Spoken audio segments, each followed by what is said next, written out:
Innahu huwa, kata Nabi. Kata Nabi SAW, dan memang dia adalah benar, dia adalah Dajjal. Ya, dia adalah Dajjal. Dialah tanda-tanda yang pertama. Satu riwayat menyatakan tanda-tanda yang pertama, tanda besar kiamat yang pertama, yaitu keluarnya Dajjal.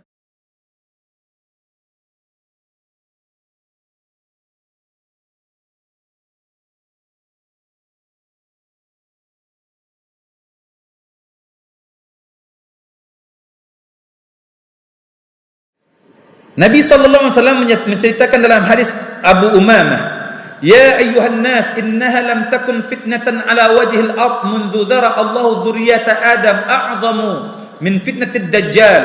Hai manusia, kata Rasulullah SAW, sesungguhnya tidak ada fitnah yang lebih dahsyat di muka bumi ini setelah Allah menciptakan Nabi Adam. Tidak ada fitnah yang paling dahsyat, kata Nabi, melainkan fitnah Al-Masih Dajjal. Maksudnya fitnah yang paling hebat di muka bumi ini semenjak Allah menciptakan Nabi Adam sampailah kepada Rasulullah, enggak ada fitnah yang lebih hebat melainkan Dajjal. Sampai ke tahap itu. Kemudian kata Nabi sallallahu alaihi wasallam, "Wa inna Allah azza wa jal lam yab'ats nabiyyan illa hadzara ummatahu Dajjal." Sesungguhnya Allah, kata Nabi, tidak mengutus seorang nabi melainkan dia akan memberikan peringatan kepada umatnya tentang Dajjal. Kalau kita lihat bahwa jumlah nabi itu dalam satu riwayat dinyatakan 124.000 nabi. 124.000 nabi. Nabi dan Rasul kira-kira 313 orang. Nabi dan Rasul yang wajib kita imani 25 orang. Ya. 124.000 nabi ini, setiap nabi menceritakan tentang Dajjal. Coba bayangkan. Setiap nabi, sebab kata Nabi, tidak seorang nabi pun yang diutus oleh Allah Subhanahu wa taala melainkan mengingatkan umatnya tentang Dajjal. Wa ana akhirul anbiya wa antum akhirul umam. Saya adalah nabi yang terakhir dan kalian adalah umat yang terakhir, kata Nabi sallallahu alaihi wasallam. Wa huwa kharijum fikum la mahalah. Dajjal itu pasti keluar di tengah-tengah kalian. Itu enggak ada ragu lagi. Ya, Dajjal itu pasti akan keluar di tengah-tengah kalian, kata Nabi. Fa yakhruj wa ana baina dhahranaikum fa ana hajijun likulli muslim wa in yakhruj min ba'di fa kullu imri'in hajiju nafsihi wallahu khalifati ala kulli muslim, kata Nabi. Kata Nabi sallallahu alaihi wasallam, kalau seandainya Dajjal itu keluar di tengah-tengah kalian, maka aku ada bersama kalian, aku yang akan menghadapinya. Aku yang akan menjadi hujjah, menjadi kekuatan bagimu, kata Nabi sallallahu alaihi wasallam. Tapi kalau seandainya dia keluar, aku tidak ada, maka setiap kamu yang akan menjadi hujjah, setiap kamu menghadapinya, kata Nabi sallallahu alaihi wasallam. Nabi sedih ketika itu. Sebab Nabi tahu umatnya. Nabi sedih dia. Ini seolah-olah Nabi ini merasakan memang umat ini enggak mampu menghadapi Dajjal ini. Kemudian wa innahu yakhruju min khullah baina Syam wal Iraq. Sesungguhnya Dajjal itu akan keluar nanti di antara negeri Syam dan Iraq. Negeri Syam dan Iraq. Ada yang mengatakan Khurasan. Ya, wilayah yang lebih kurang di wilayah Iran sekarang ini. Makanya sebagian pendapat mengatakan Iran ini termasuk ya orang-orangnya Dajjal yang akan mempersiapkan keluarnya Dajjal. Iran ini, ya, sebab Syiah, ya, Syiah Imamiyah. Sebab pembentukan Syiah ini, kalau Bapak lihat sejarah, kan yang pertama membentuk Syiah atau cikal bakalnya Syiah ini kan Abdullah bin Sabah, yaitu Yahudi Yaman, ya, Abdullah bin Sabah ini. Maka termasuklah ya, Syiah ini termasuk senjata bagi orang-orang Yahudi untuk menyelamatkan dirinya.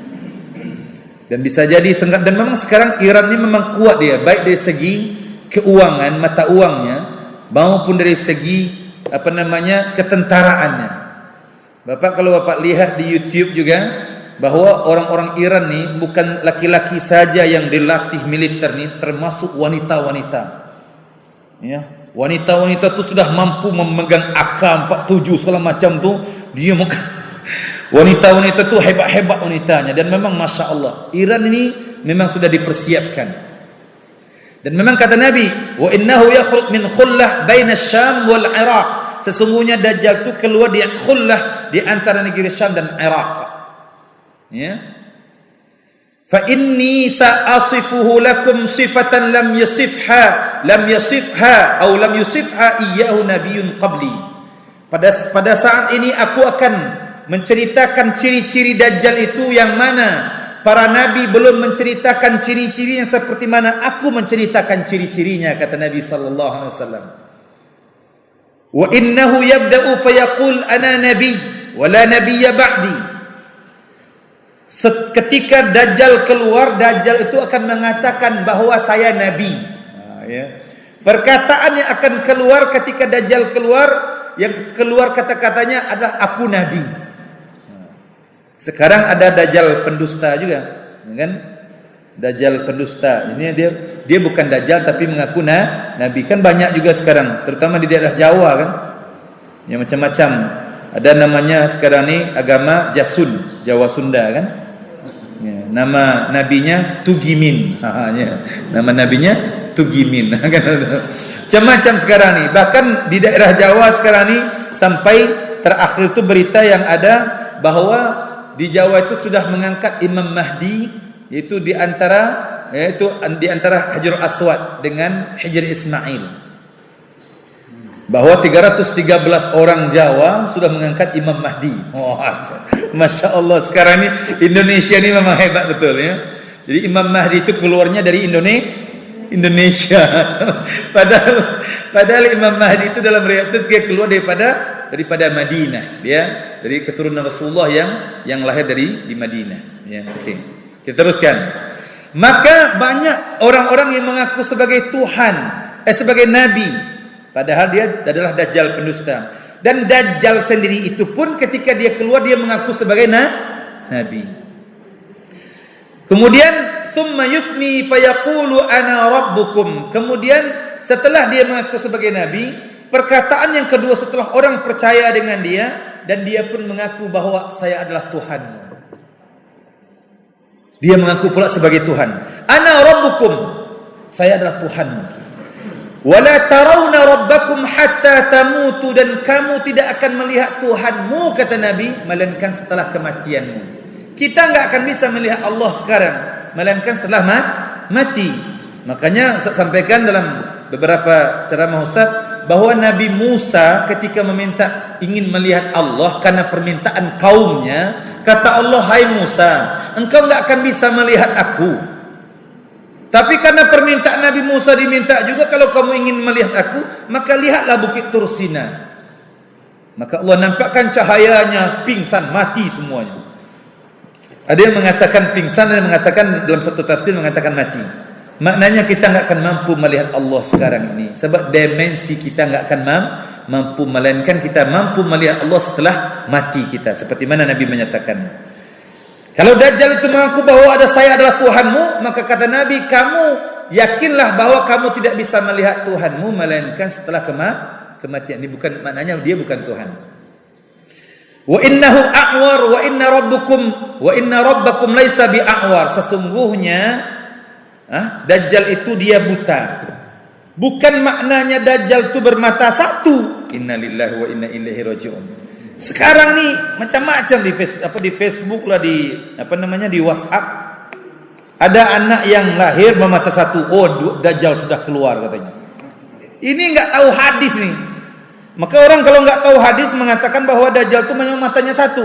Salah. Dajjal bukan bermata satu, dia tetap bermata dua, cuman satu buta. Dalam hadis, dalam riwayat yang lain Nabi menyatakan butanya Dajjal ini seperti orang buta kalau contohnya buah anggur kalau sudah terlalu matang. Kan Bapak Ibu tahu kan buah anggur kalau matang agak pucat kan gitu, putih begitu. Begitu sebelah matanya Dajjal nanti. Bukan Dajjal itu bermata satu. Makanya kalau masih ada orang mengirimkan kepada ibu, contohnya mengirimkan kiriman-kiriman postingan tentang Dajjal yang bermata satu, memang satu matanya, itu dia enggak tahu hadis. Dajjal ini bukan bermata satu, dia tetap matanya dua. Cuman salah satu matanya buta. Dan Dajjal ini memang orang, bukan simbol. Cuman Yahudi ini memang dia buat simbol dengan mata satu.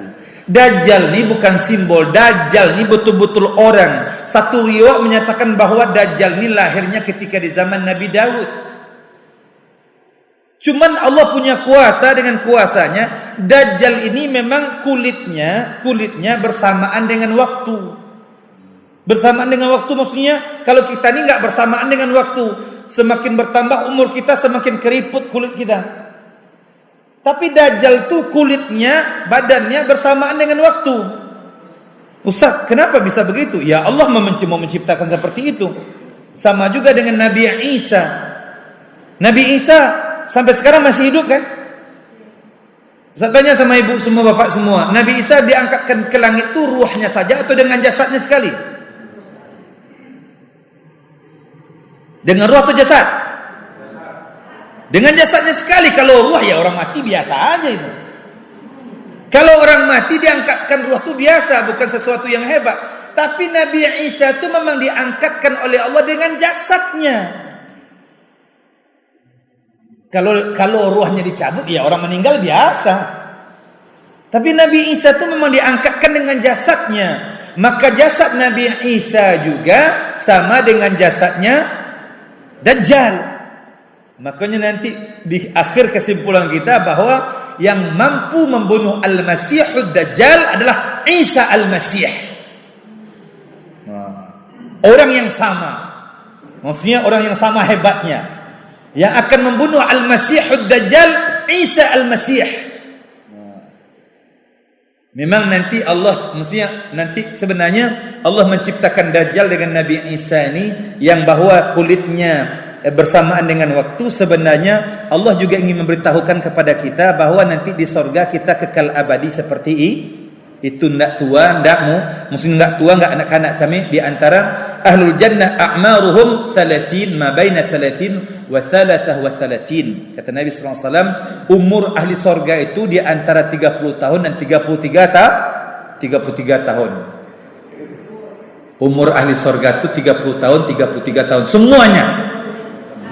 Jadi andung-andung ada di surga nanti dah. Ya, kakek-kakek ada di surga dah. Seluruhnya muda, anak jo induk muda, ayah jo anak muda. Umur 33 tahun sebenarnya, 30 tahun, 33 tahun. Tingginya kata Nabi, satub'atsuna yaumal qiyamah ka hayati Adam wa Adam tuluhu 60 dhira'an. Kalian nanti akan dibangkitkan di padang mahsyar seperti Nabi Adam, dan Nabi Adam itu tingginya 60 hasta. 30 meter tinggi nanti bu. Dak ketek-ketek takah kor. Ketek-ketek takah kor sapinggan maka lontong lah kenyang. Sedangkan di sorga tu kenikmatannya Masya Allah dahsyat. Dan kulit kita ni nanti tidak seperti ini. Kulit kita nanti seperti kristal. Allah. Ibu Masya Allah bu, cantik 99 lebih cantik berbanding dunia. Laki-laki 99 lebih tampan berbanding dunia. Masya Allah ya. Makanya ibu kalau baca min ibu nanti lo bantu ambo 99 lebih cantik berbanding kini gua. Coba camin nanti pulang dah ya Allah. Tapi memang itulah hakikatnya nanti, bahwa sorga itu 99 lebih cantik berbanding dunia. Teruskan. Yang bisa membunuh Dajjal hanya Nabi Isa Al-Masih. Al-Masihud Dajjal, Isa Al-Masih, sama-sama Al-Masih. Apa makna Al-Masih Ustaz? Makna Al-Masih itu orang masahal ard, orang yang menguasai bumi. Disapu bumi ke saudara, maksudnya inyo kemampuannya itu bisa menguasai seluruh alam, maksudnya seluruh dunia bumi kan. Makanya Dajjal konyo di bumi ko dalam 40 harinya. Tapi satu harinya ibarat 1 tahun, satu harinya ibarat 1 bulan, satu harinya ibarat 1 minggu. Jadi nyo melewati bumi ko, dan tidak satu bumi pun dan tidak satu wilayah pun yang dilewati Dajjal melainkan orang beriman dengan Dajjal. Termasuklah ulak karang. Apakah di mana? Ulak karang. Ya, termasuklah ulak karang kau. Kalau tiba Dajjal, kau beriman ke Dajjal sebenarnya. Sebab kalau ndak beriman ke Dajjal, maka Dajjal tinggalkan ulak karang ko lah tandus lah mati je. Itu dahsyat. Itu makanya kata Nabi, ndak ada fitnah yang paling hebat di muka bumi korah melainkan fitnah Dajjal. Dia ajak orang ulak karang ko beriman dia, ndak mau beriman dah. Tandusnya mati je bumi ulak karang ko. Oh, masya-Allah, memang dahsyatnya. Makanya Dajjal ko memang melainkan kata Nabi sallallahu alaihi wasallam yang tak mampunya masuki adalah Makkah dengan Madinah. Nanti kita teruskan.